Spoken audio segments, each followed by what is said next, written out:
তখন উলামায়ে কেরাম মুসলমানদেরকে শিখাইলেন, ও মুসলমান, নামের শুরুতে মুহাম্মদ লাগাইবা, নামের শেষে আহমদ লাগাইবা। মুসলমান যখন নামের শুরুতে মোহাম্মদ আর নামের শেষে আহমদ লাগানো শুরু করলো, তখন আস্তে আস্তে আস্তে আস্তে আস্তে শ্রী লেখা বন্ধ হয়ে গেল। এখন আর মুসলমানের নামের শুরুতে শ্রী নাই। মানুষের হার্ট, মানুষের কিডনি, মানুষের হৃৎপিণ্ড কার হুকুম মতো চলে? মানুষকে এখতিয়ার যেখানে দিয়েছেন সেখানে মানুষ আল্লাহর হুকুম লঙ্ঘন করে, না হলে সৃষ্টির কোথাও আল্লাহর হুকুম লঙ্ঘিত হয় না।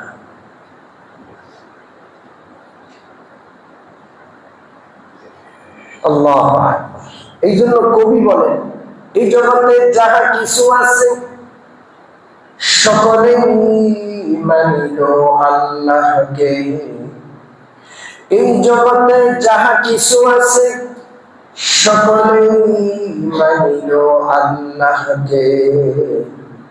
কেবলই মানুষ আমরাও কই বেহুশ, মানিলাম না মোদের আল্লাহকে। শুধু আমরা মানি না, আর সব কিছু কাকে মানে? আল্লাহকে। আল্লাহ রাব্বুল আলামিন যেহেতু মানুষকে এখতিয়ার দিয়েছেন, পৃথিবীর কাউকে আল্লাহ নিজের মতো করে চলার এখতিয়ার দেন নাই। সবাই কার মতো চলে? আল্লাহর হুকুম মতো, আল্লাহর চাহিদা মতো চলে। নিজের চাহিদা, নিজের এখতিয়ার মতো চলার ক্ষমতা আল্লাহ কাউকে দেন নাই, ফেরেশতাকেও দেন নাই। এই জন্য আল্লাহ রাব্বুল আলামিন ফেরেশতাদের ব্যাপারে ঘোষণা করেছেন, লা ইয়াসুনাল্লাহা মা আমারাহুম ওয়া ইয়াফআলুনা মা ইউমারুন। ফেরেশতা তারা যারা আল্লাহর নির্দেশিত কোনো বিষয় লঙ্ঘন করেন না, আল্লাহর হুকুম অমান্য তারা করে না, করতে পারেও না। ওয়া ইয়াফআলুনা মা ইউমারুন, তাদেরকে যা নির্দেশ দেওয়া হয়েছে তারা তাই করে, একটু এদিক সেদিক করে না।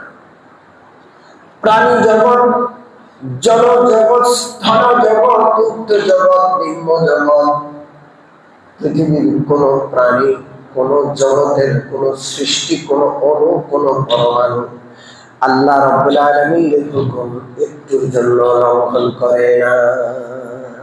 করে না, করে না, একটুর জন্য না।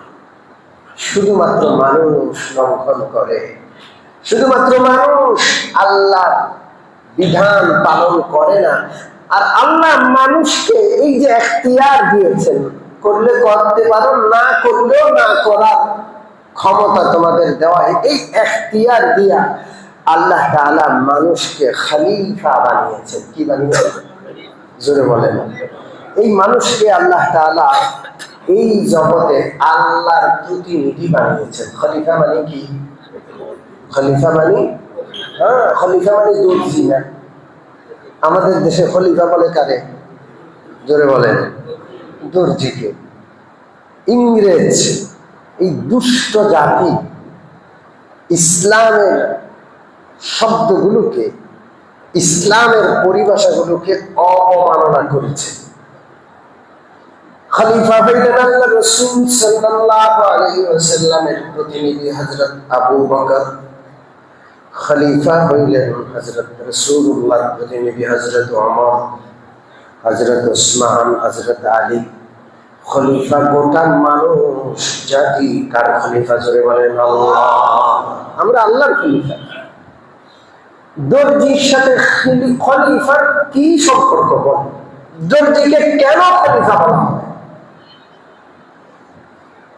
কোথাকার খলিফা শব্দ কোথায় গিয়ে লাগিয়েছে? বড় দুষ্ট জাতি ইংরেজ। নাম বিকৃত করে, নাম বিকৃত করা, শব্দ বিকৃত করার উস্তাদ। আল্লাহ রাসূলের নামকে বিকৃত করে মুহাম্মদ, ইংরেজিতে লেখে মুহাম্মদ, আহমেদ লেখে, কি লেখে না? বলেন। আমাদের একজন আছে, উনি নাম লেখে শফিক রহমান। আরে রহমান কান্না, জোরে বলেন। রহমান রে রেহমান বললে বিকৃত হয় কি হয় না? হ্যাঁ, কবিরা গুনাহ। মোহাম্মদ আল্লাহ রসুলের নাম, এটাকে মোহাম্মদ। আহমদ রসুল্লাহর নাম, এটাকে আহমেদ। গুনাহ হবে যারা নিজের নামের সাথে আল্লাহর নাম বা রসুল্লাহর নাম যুক্ত করেছেন। নামকে শুদ্ধ করে লিখবেন, নাইলে কিন্তু নামের বরকত পাওয়া তো দূরের কথা, নামের কারণে আযাব ভোগ করতে হবে।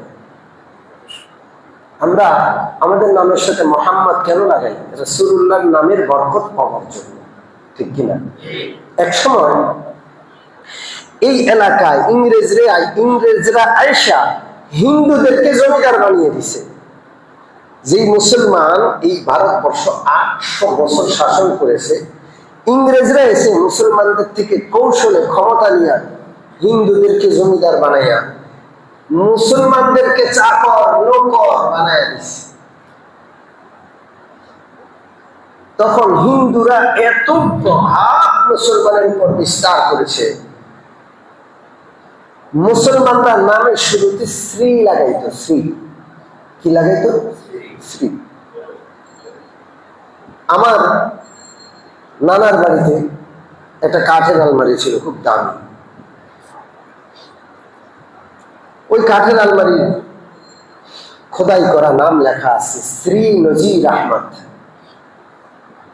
আমার নানার বড় ভাইয়ের নাম নজির আহমদ, কিন্তু নাম লিখছে কি? নজির আহমদ, শ্রী নজির আহমদ। মুসলমান এতটা প্রভাবিত ছিল, মুসলমান নিজের নাম লেখার ব্যাপারে, নাম রাখার ব্যাপারেও স্বাধীন ছিল না। আজকে যারা রবীন্দ্রনাথের প্রেমে পড়ছে, আমার সোনার বাংলাকে যারা এই দেশের জাতীয় সঙ্গীত বানাইছে, ওদের মনে রাখার দরকার, আমার সোনার বাংলা যেই রবীন্দ্রনাথ লিখেছে, ওই রবীন্দ্রনাথ বাংলাদেশের অস্তিত্ব কল্পনাও করে নাই। বাংলাদেশকে, বাংলাদেশের মুসলমানকে সে ঘৃণা করত, ঘৃণা। ঢাকা বিশ্ববিদ্যালয় স্থাপিত হবে, বানানো হবে ঢাকায়, এটা চিন্তাই করতে পারতো না। সে আন্দোলন করেছে যে মুসলমান কৃষক আর চাষারা বিশ্ববিদ্যালয় নিয়ে করবে কি, কেন ঢাকায় বিশ্ববিদ্যালয় করা হবে? ইংরেজ সরকারের বিরুদ্ধে সে আন্দোলন করেছে, আর সেই রবীন্দ্রনাথকে মাথায় তুলে মুসলমান নাচে। কি দুর্ভাগ্য মুসলমান! শ্রী নজির আহমদ লেখা ইতিহাস হলো, সেই যুগে মুসলমানদের নাম রাখার ক্ষেত্রে মুসলমান স্বাধীন ছিল না। হিন্দুদের করুণা পাওয়ার জন্য মুসলমানরা নামের শুরুতে হিন্দুদের শব্দ যোগ করত, তাইলে করুণা পাইত, তাইলে নবাব, হিন্দু নবাবের দৃষ্টি আকর্ষণ করতে পারত।